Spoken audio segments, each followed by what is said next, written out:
दृश्य पाहतोय छत्रपती संभाजीनगरमध्ये एसडीबीपी संघटनेकडून सध्या रेल रोको आंदोलन केलं जात आहे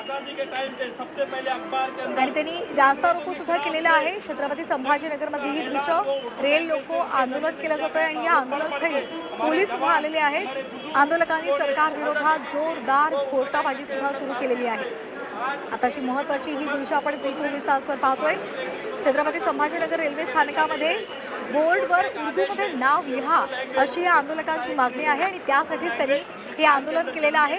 एसडीपीआय संघटनेनं सध्या रेल रोको आंदोलन करत सरकार विरोधात जोरदार घोषणा द्यायला सुरुवात केलेली आहे। त्यांच्या हातामध्ये फलक सुद्धा आहेत आणि या फलकावर सुद्धा आपल्याला उर्दू भाषा दिसते। उर्दू भारत की भाषा आहे असं सुद्धा त्यांनी आपल्या हातामध्ये जे फलक घेतलेले आहेत त्यामध्ये लिहिलेले आहे आणि छत्रपती संभाजीनगर रेल्वे स्थानकावरचं तिथल्या बोर्डावरचं नाव हे उर्दू भाषेत सुद्धा लिहा अशी त्यांची मागणी आहे।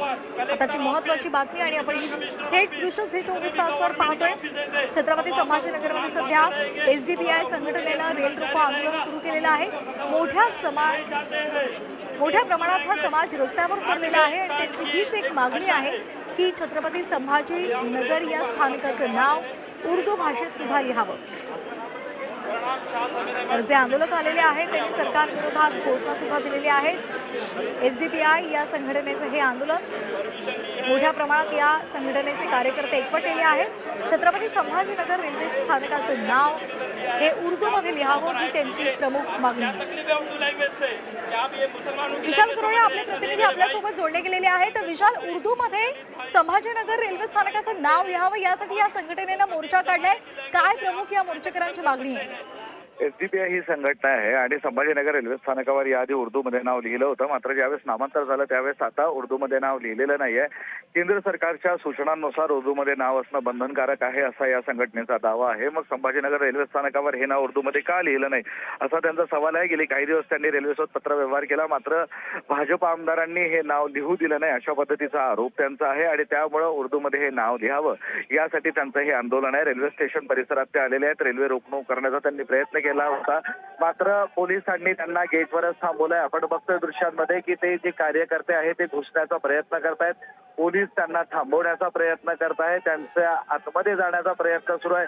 काहीही करून रेल्वे स्थानकावर रेल्वे रोखणार असं ते म्हणताय। आता सध्या पोलिसांमध्ये आणि एसडीपीआयच्या या कार्यकर्त्यांमध्ये जोरदार झटापट सुरू असल्याचं चित्र आपल्याला पाहायला मिळत आहे। कार्यकर्ते आत जाण्याचा प्रयत्न करतायत तर पोलीस या सगळ्या एसडीपीआयच्या कार्यकर्त्यांना रोखण्याचा प्रयत्न करत आहे। पोलिसांनी तिन्ही बाजूनी आता कार्यकर्त्यांना घेराव घातलेला आहे। रेल्वे स्थानकावर जाता येणार नाही, रेल रोको करता येणार नाही असं पोलिसांचं म्हणणं आहे। तर कार्यकर्ते रेल्वे स्थानकात घुसण्यावर ठाम आहे।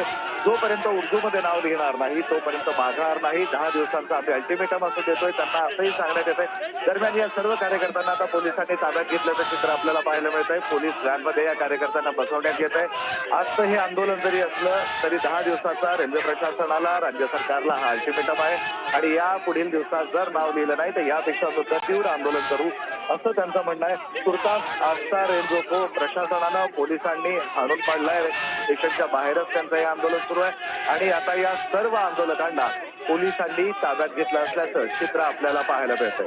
जी अगदी विशाल, त्यांनी आपल्या मागणीचं निवेदन कुणाला दिलेलं होतं का या संदर्भात?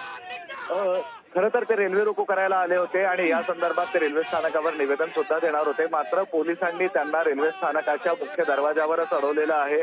अशा पद्धतीनं रेल रोको आंदोलन करता येणार नाही, प्रवाशांची गैरसोय होते असं पोलिसांचं म्हणणं आहे। तुम्हाला जे काही आंदोलन करायचं आहे रेल्वे स्थानकाच्या बाहेर जाऊन करा आणि रितसर तुमचं निवेदन प्रशासनाला द्या अशा पद्धतीचं पोलिसांना सांगितलंय। मात्र ते रेल रोको करण्यावर ठाम होते आणि त्यामुळेच आता त्यांनी आतमध्ये घुसण्याचा प्रयत्न केला। आपण बघितलं पोलिसांची आणि त्यांची झटापट झाली आणि या झटापटीनंतर आता या आंदोलकांना ताब्यात घेतलेलं आहे। या आंदोलकांना पोलीस स्टेशनला जाण्यात येईल। दरम्यान आपल्या मागण्यांचं आंदोलन ते विभागीय आयुक्तांना देणार असं त्यांनी ताब्यात घेताना सांगितलेलं आहे। अगदी या संदर्भात, या त्यांच्या मागणी संदर्भात रेल्वे प्रशासनानं स्वतःची काही बाजू समोर आणली आहे का?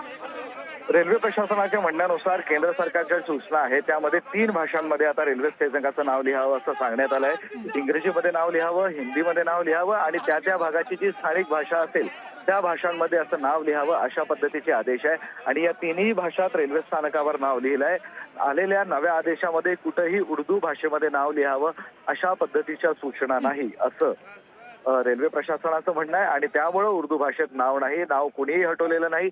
नवीन पाटी लावताना नव्या ज्या गाईडलाईन्स आहेत त्याचं पालन करण्यात आलं आणि निश्चित. त्यानुसार हे नाव लिहिण्यात आलं, तर रेल्वे प्रशासन सांगतंय. धन्यवाद विशाल दिलेल्या या सविस्तर माहितीसाठी.